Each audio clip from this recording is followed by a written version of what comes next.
ക്രിസ്തുവിൽ ജീവിക്കുന്നവർ. അപ്പോൾ നാം എന്താണ് പറയേണ്ടത്? കൃപ സമൃദ്ധമാകാൻ വേണ്ടി പാപത്തിൽ തുടരണമോ? ഒരിക്കലും പാടില്ല. പാപത്തെ സംബന്ധിച്ചിടത്തോളം മരിച്ചവരായ നാം ഇനി അതിൽ ജീവിക്കുന്നതെങ്ങനെ? യേശു ക്രിസ്തുവിനോട് ഐക്യപ്പെടാൻ ജ്ഞാനസ്നാനം സ്വീകരിച്ച നാം എല്ലാവരും അവന്റെ മരണത്തോട് ഐക്യപ്പെടാനാണ് ജ്ഞാനസ്നാനം സ്വീകരിച്ചതെന്ന് നിങ്ങൾക്കറിഞ്ഞുകൂടെ? അങ്ങനെ അവന്റെ മരണത്തോട് നമ്മെ ഐക്യപ്പെടുത്തിയ ജ്ഞാനസ്നാനത്താൽ നാം അവനോടൊത്ത് സംസ്കരിക്കപ്പെട്ടു. ക്രിസ്തു മരിച്ചതിനു ശേഷം പിതാവിന്റെ മഹത്വത്തിൽ ഉയർത്തെഴുന്നേറ്റതുപോലെ നാമും പുതിയ ജീവിതം നയിക്കേണ്ടതിനാണ് അവനോടൊത്ത് സംസ്കരിക്കപ്പെട്ടത്.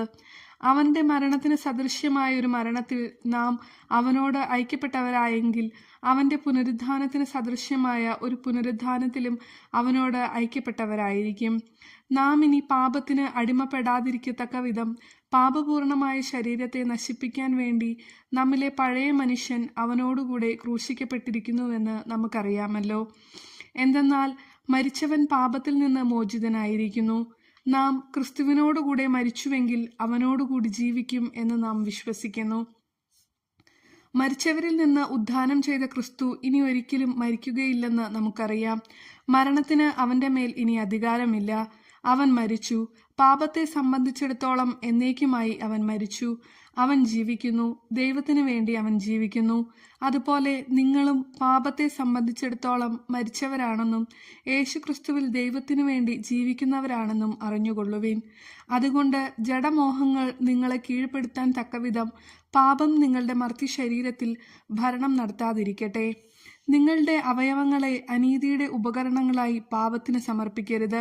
പ്രത്യുത മരിച്ചവരിൽ നിന്ന് ജീവൻ പ്രാപിച്ചവരായി നിങ്ങളെ തന്നെയും നീതിയുടെ ആയുധങ്ങളായി നിങ്ങളുടെ അവയവങ്ങളെയും ദൈവത്തിന് സമർപ്പിക്കുവിൻ.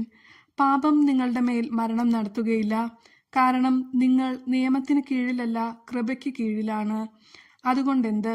നാം നിയമത്തിന് കീഴ്പ്പെട്ടവരല്ല, കൃപയ്ക്ക് കീഴ്പ്പെട്ടവരാണ് എന്നതുകൊണ്ട് നമുക്ക് പാപം ചെയ്യാമോ?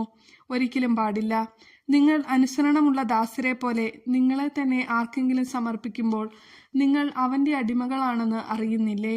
ഒന്നുകിൽ മരണത്തിലേക്ക് നയിക്കുന്ന പാപത്തിന്റെ അടിമകൾ, അല്ലെങ്കിൽ നീതിയിലേക്ക് നയിക്കുന്ന അനുസരണത്തിന്റെ അടിമകൾ. ഒരിക്കൽ നിങ്ങൾ പാപത്തിന് അടിമകളായിരുന്നുവെങ്കിലും നിങ്ങൾക്ക് ലഭിച്ച പ്രബോധനം ഹൃദയപൂർവ്വം അനുസരിച്ച് പാപത്തിൽ നിന്ന് മോചിതരായി നിങ്ങൾ നീതിക്ക് അടിമകളായതിനാൽ ദൈവത്തിന് നന്ദി. നിങ്ങളുടെ പരിമിതി നിമിത്തം ഞാൻ മാനുഷിക രീതിയിൽ സംസാരിക്കുകയാണ്.